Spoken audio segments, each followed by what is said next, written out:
A continuación,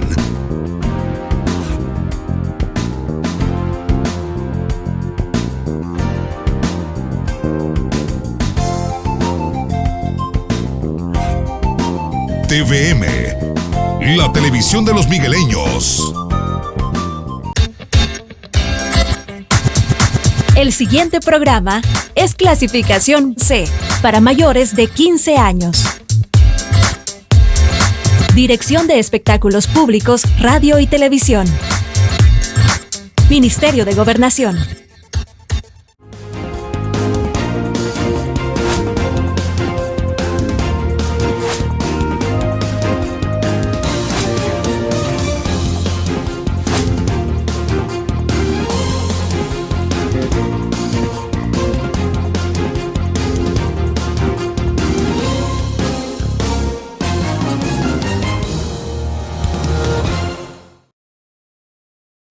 Buenos días, qué enorme placer saludarles y reencontrarnos en el inicio de la semana productiva. ¿Cómo va de rápido el tiempo? Ya casi terminando el primer mes del año 2020. ¿Y sus propósitos cómo van? ¿Ya están encaminados? Bueno, esperemos que sí. Bienvenido a usted, que es nuestro invitado especial de todas las mañanas, el pueblo salvadoreño. Hoy vamos a hablar de muchos temas, bastantes, algunos por supuesto son de estricto interés de usted.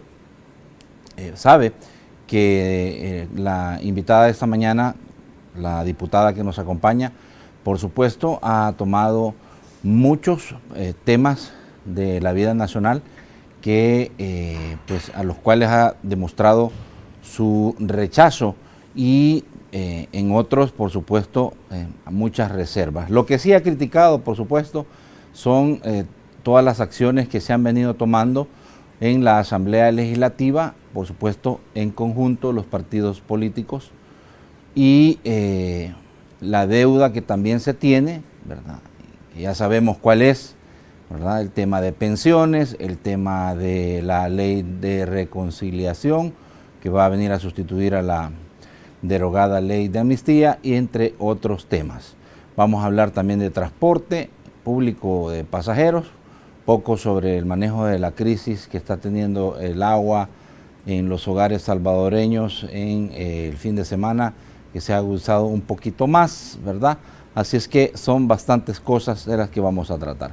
Y quiero adelantarles porque también hoy mismo se va a presentar una iniciativa por parte de otro parlamentario en la Asamblea Legislativa que tiene que ver con reformar el Código Penal para poder castigar con cárcel el nepotismo en las instituciones de gobierno. Para el caso, pues ustedes saben lo que ha ocurrido en la Asamblea Legislativa y que ha quedado al descubierto con sendas publicaciones de uno de los principales rotativos de nuestro país. Por favor, acompáñenme al foro TVM a discutir y analizar las cosas como son. Desde los estudios de Televisión Migueleña, en San Salvador, esto es Foro TVM, donde se debaten las cosas como son. ¡Arrancamos! Gracias por estar en nuestra sintonía. Son las 6:35 y estamos de verdad pero muy contentos de iniciar la semana con ustedes y hablando, por supuesto, de temas de muchísimo interés. Ya está aquí con nosotros, le damos la más cordial de las bienvenidas. Es un gusto recibirle, hay tantas cosas de qué platicar y me agrada porque ella dice las cosas como son. No tiene pelos en la lengua. De cabal, sí. Al estilo del programa.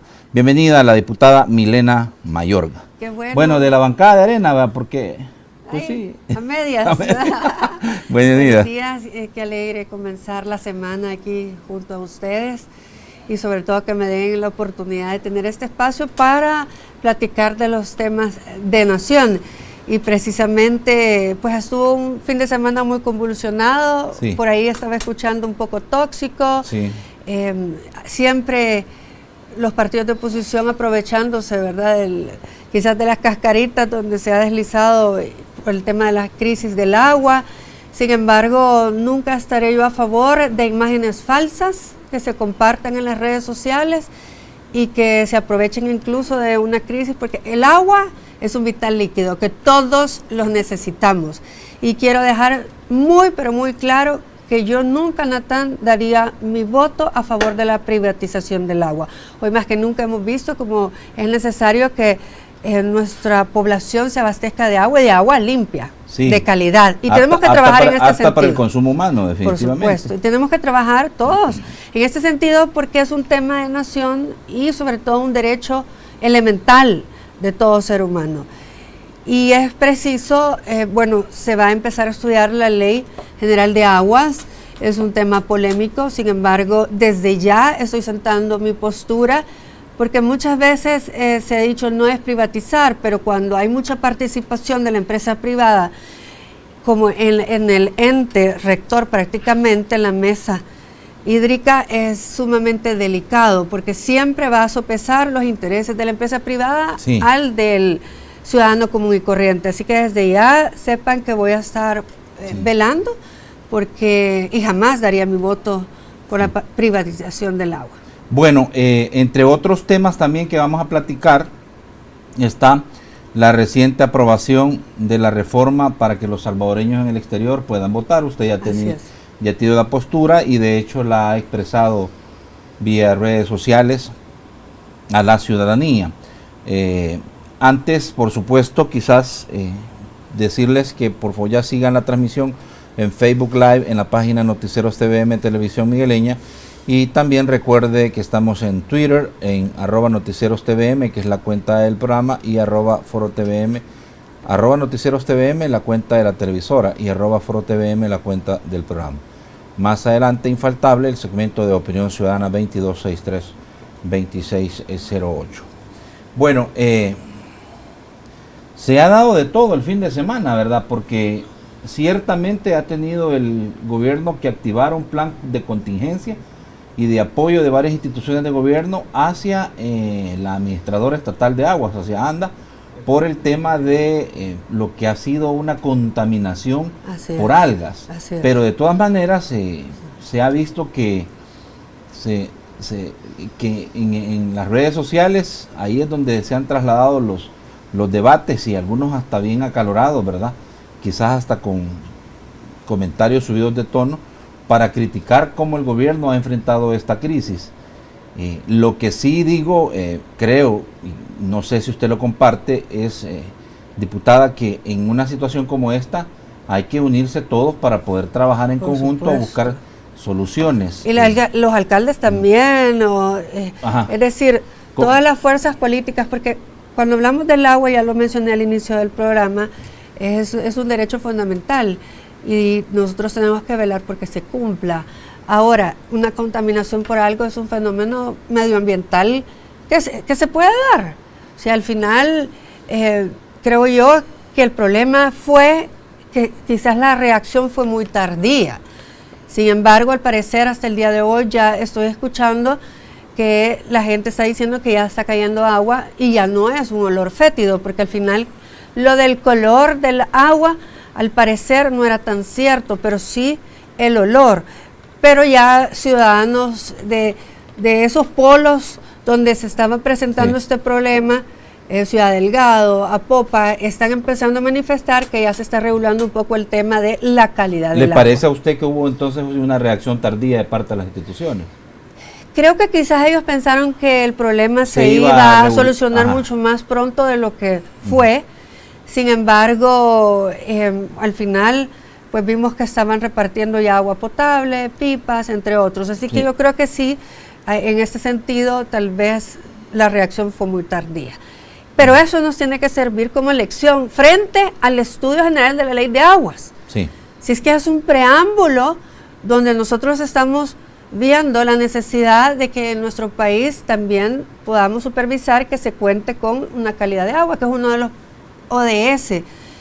Sí. Y sobre todo creo que es algo tan clave para que nosotros tomemos de referencia a la hora de que queramos legislar, sin que exista mucha participación de la empresa privada, porque sabemos que hay bastantes empresarios que utilizan el agua no solamente para venderla embotellada, sino también para la agricultura.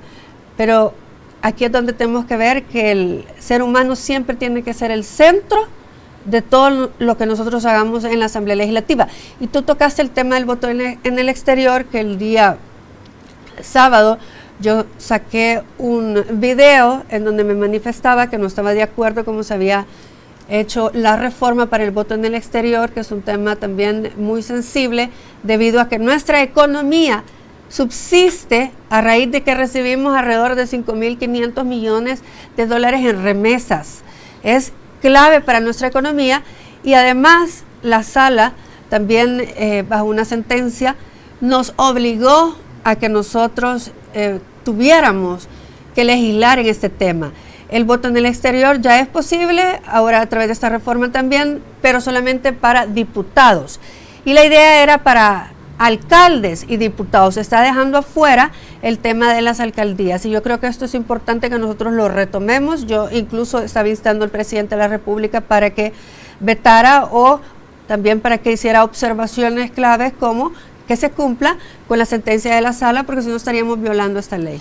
Sí, bueno, creo que ese tema un poco va a haber necesidad de abordarlo con un poquito más de profundidad. Usted ha hecho un pedido expreso a través de esta comunicación que tuvo en redes sociales para que el presidente vete esto que aprobaron sus compañeros diputados. Usted precisamente fue una de las que se abstuvo. No, yo no estuve presente porque estuve toda la semana anterior, pero igual no estaba de acuerdo, incapacitada, pero no estaba de acuerdo. Y creo que desde el principio, bueno, el 12 de septiembre le di iniciativa de ley a un pliego de reformas que venían de parte de los hermanos en el exterior, de diferentes países, venían de Estados Unidos, de Australia, de Canadá, de Italia, y ellos hacían la solicitud no solamente de poder votar, sino que también crear una circunscripción específica.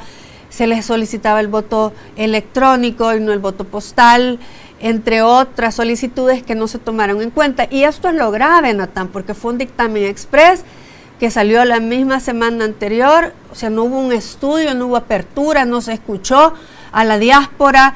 El Ejecutivo también llegó con un proyecto que no se tomó en cuenta. Entonces, ¿por qué es que para ciertos temas hay dictámenes express y para otros no? ¿Y por qué es que para ciertos temas prácticamente están poniendo trabas? Y vaya, te voy a poner un ejemplo. Yo hice la propuesta de reforma para la creación de una comisión permanente anticorrupción. Y esta reforma es en el reglamento interior de la Asamblea Legislativa, es el famoso RIAL. Y hay otras reformas pendientes. ¿Qué pasó en la comisión política? Cuando llega esta propuesta, no, que se tienen que estudiar todas las propuestas en conjunto que tengan que ver con las reformas al reglamento interior de la Asamblea.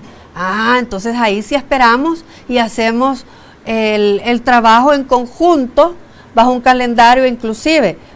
Pero para lo del voto en el exterior solo se tomó entonces una de las propuestas de reforma y las otras dos se dejaron a un lado. Entonces no puede ser. O estamos trabajando de la misma forma sistemática y técnica, estudiando cuando es la reforma de un tema puntual todas las propuestas de todas las fuerzas políticas, o no.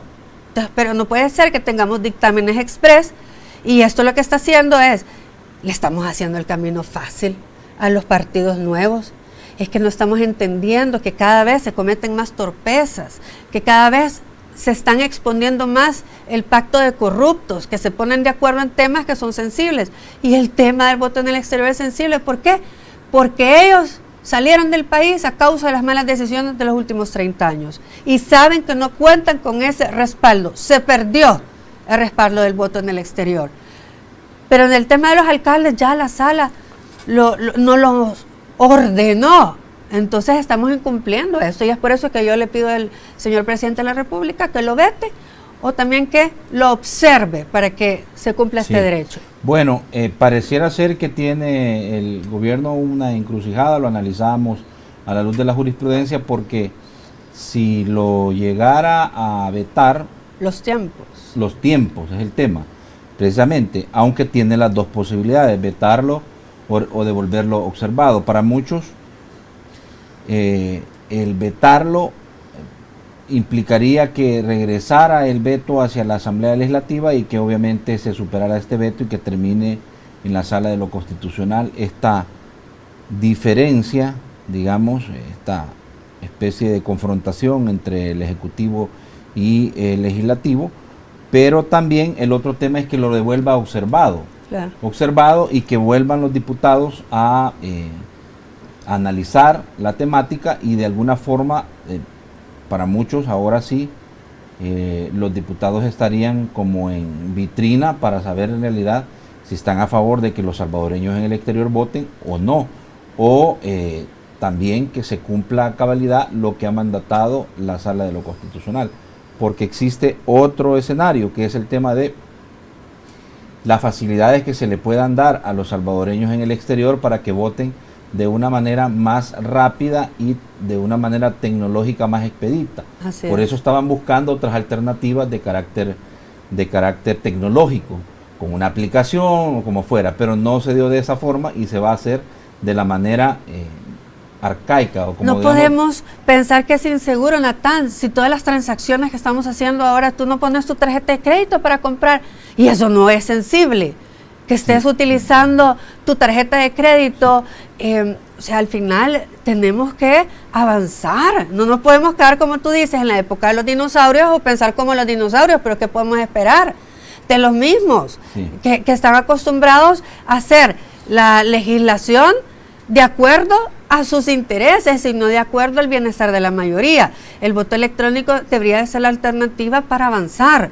Así como nosotros, y muy bien lo puntualizó el señor presidente, se pasó del voto de mano alzada a un voto electrónico. Sí.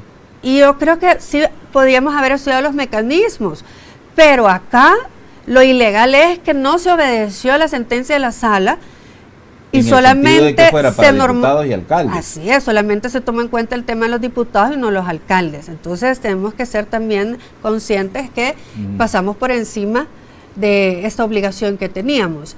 Al final hay que ver bien los tiempos como tú estabas mencionando, pero ¿cuál es el mensaje que se le está mandando a la población?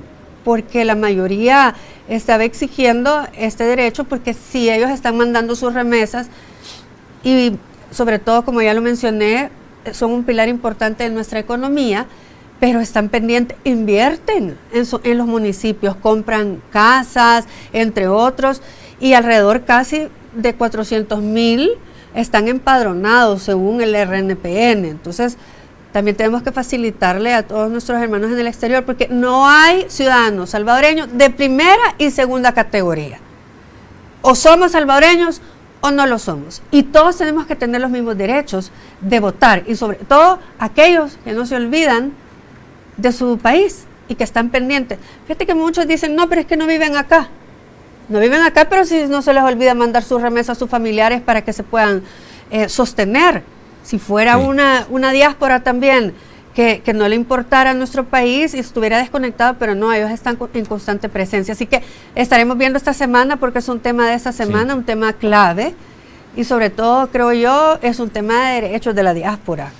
Bueno, vamos a ver qué es la decisión que toma el presidente. Usted ha sido clara en el sentido de que debe corregir la plana a los diputados que apoyaron, 74 diputados apoyaron que se aprobara el voto en el exterior, pero solo para diputados a la Asamblea Legislativa y Parlamento Centroamericano. Quedó pendiente hasta el 2024, según el razonamiento de los diputados, el voto para alcaldes y consejos municipales plurales, y es ahí el tema de lo que pudiera tener visos de ilegalidad, porque se incumple una resolución de la Sala de lo Constitucional. Bueno, que ya la denunciaron los transportistas Con el alto comisionado de los derechos humanos. Aquí mismo lo dijo uno de los representantes de este sector, que ya don Catalino Miranda la había usted denunciado allá en Me parece inaudito que él diga que él está, que su seguridad está vulnerada, cuando realmente ellos son los que vulneran la seguridad de todos los ciudadanos en el día a día. Cuando atropellan a los peatones, cuando nos chocan y no se hacen cargo, cuando nos están contaminando el aire, entre otros. Mira, yo creo que es un tema donde hemos visto por años que ellos han tenido mucho proteccionismo en la Asamblea Legislativa. y han tenido y tienen diputados corporativos que les hacen los mandados, que son los que los defienden. El día de la plenaria, que estuvimos abordando el tema de la prórroga del subsidio, vieras cómo los transportistas a uno los aplaudían, a mí me silbaban. ¿Por qué? Porque yo llamo las cosas por su nombre. Y realmente hay una mafia del transporte. Y no lo digo yo, lo está diciendo incluso el ministro de Obras Públicas, cuando a más de 200 unidades se les ha quitado ya el permiso y se les ha quitado sobre todo el subsidio. ¿Por qué? Porque están cobrando, están estafando al Estado. Están cobrando y no están trabajando las unidades. No están trabajando las unidades y esto es viejo. Entonces están estafando al Estado. Y el incidir en mi trabajo. De hecho, el fiscal general ya le pidió a las CICIES que apoyen ese tema de cómo se ha estado entregando esa compensación económica a los transportistas. Es decir, ya es un tema que ha tomado demasiado volumen y también está ya en la Fiscalía, bajo la lupa de la Fiscalía General de la República. ¿Por qué? Porque estamos viendo que todos los años se les está otorgando esta compensación económica que es para el pueblo, pero no hay un mecanismo para regularlo. Por eso es que se hablaba de el validador de personas, entre otros.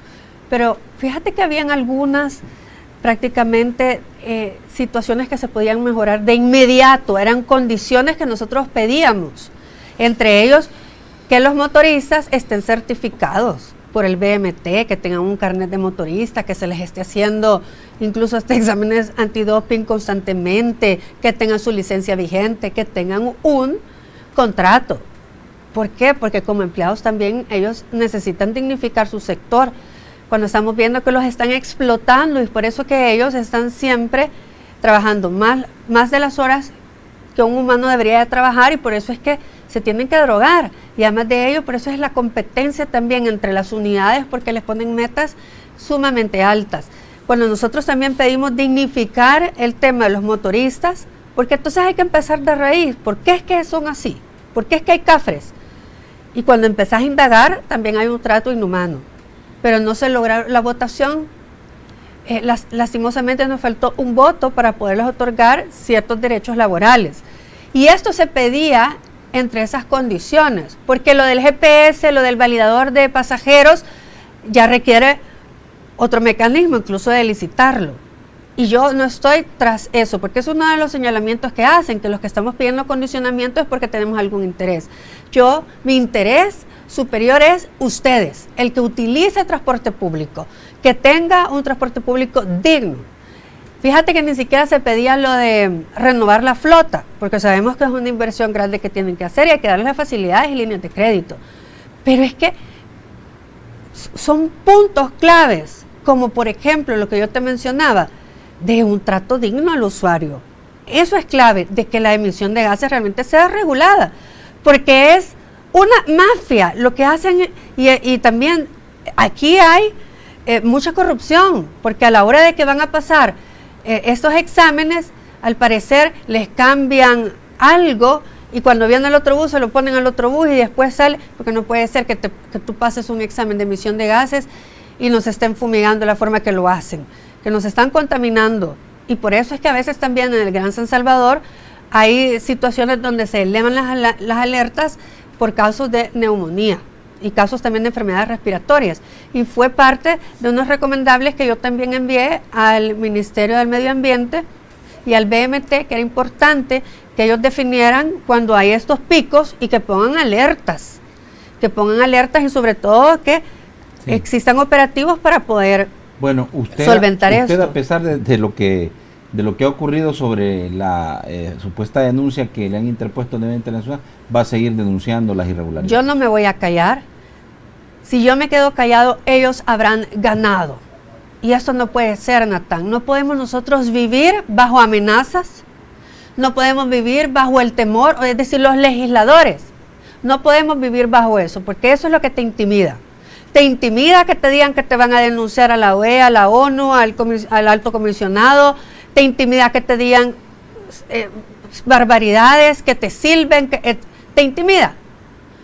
Pero no puede ser, porque realmente si no, no vamos a provocar los cambios necesarios. No podemos seguir protegiendo estos sectores que en lugar de darle al salvadoreño lo que necesita, se están aprovechando. Y fíjate que el tema del transporte es uno de los temas que por décadas no se puede solventar. Y es porque estamos protegiendo estos sectores fácticos en la Asamblea Legislativa. Y esto debe de cambiar. No puede ser que tengamos incluso fichados entre los empleados de la Asamblea Legislativa a empresarios de buses. Eso no es posible, no puede ser. Y ahí es donde estamos viendo que ciertos partidos también apoyan esto. Y te voy a ser enfática. Al inicio de esa legislatura, el PCN le dio iniciativa de ley a un proyecto para aumentar el subsidio. No solamente ahorita estábamos peleando porque no se prorrogara sin condiciones, sino que estaban pretendiendo aumentarlo. Y si tú ves el discurso de uno de los líderes empresariales, estaba diciendo que no les alcanza, que necesitan para cumplir todos estos condicionamientos más dinero. Entonces era el chantaje de subir de 42 millones a 120 millones, 3 veces. Si a los buses se les da $600, darles 1.200. Si a las unidades de los microbuses se les dan 200, 600, o sea, es una locura. Sí. Es una locura y nosotros no podemos seguir manteniendo a estos empresarios corruptos. Ahora, este dinero, imagínate todo lo que pudiéramos haber hecho, hubiéramos invertido ya incluso en un metro aéreo aquí en el Gran San Salvador. Que hay empresarios que sí cumplen con la ley, sí hay, y generalmente es afuera de San Salvador. Mis colegas me decían, mira, en La Paz no hay problema, incluso en algunas líneas en Santa Ana, algunas rutas en Chalatenango, pero el problema, yo soy diputada de San Salvador, se da aquí, en la ciudad, en el Gran San Salvador, y es donde nosotros tenemos que solventar ese problema. Y la denuncia ciudadana ha sido clave, porque no es que estemos nosotros, o en mi particular, que me están acusando de incitar odio, no, lo que nosotros queremos es demostrarles con pruebas que ustedes son los que lo suben a las redes, los videos, como están constantemente violando la ley. Y no podemos hacer pactos ni treguas con los violadores de la ley, porque eso es lo que están haciendo ellos, violando la ley. Y nosotros tenemos que ponerle un alto. Bueno, vamos a hacer la primera pausa. Tenemos que hablar de varias situaciones. Hoy se va a presentar una iniciativa por parte de Leonardo Bonilla, diputado. Y lo voy a acompañar. Vaya, usted va a estar acompañando. Sí. Bueno, para castigar con cárcel el nepotismo en instituciones de gobierno. Esta es una solución más rápida, dicen, a estarle buscando tanta vuelta a un problema que ha estado enquistado por décadas, no solo en la Asamblea Legislativa, sino en el resto de órganos de Estado. Y también pues vamos a hablar un poco sobre la opinión que tiene la diputada en el caso de la ley de reconciliación, ¿verdad? Porque ya vienen plazos fatales que se deben de cumplir. Febrero. Y qué es lo que, exactamente, y qué es lo que, qué postura tiene ella alrededor de este tema. Y vamos a hablar también de su futuro político, ¿verdad? El futuro político, porque aunque ella se siente todavía en arena, pues no sabemos si va a poder continuar en una posible reelección y bajo qué circunstancias o cómo se vaya a desarrollar. El caso de ella es similar al de otros 3 diputados. Así ¿verdad? es. Bueno, 2 digamos más, porque pareciera ser que con el diputado de Aguachapán ya las cosas están un poquito más tranquilas, ¿verdad? Que es el diputado. Aunque no crea, porque al final él tiene una misma denuncia y no se le ha solventado su caso también en el Tribunal de la Santa Inquisición. Pero está Gustavo Escalante, sí. Felisa Cristales y Arturo Magaña. Así es. Bueno, vámonos entonces a la primera pausa en este lunes 20 de enero. Ya regresamos, no nos cambia.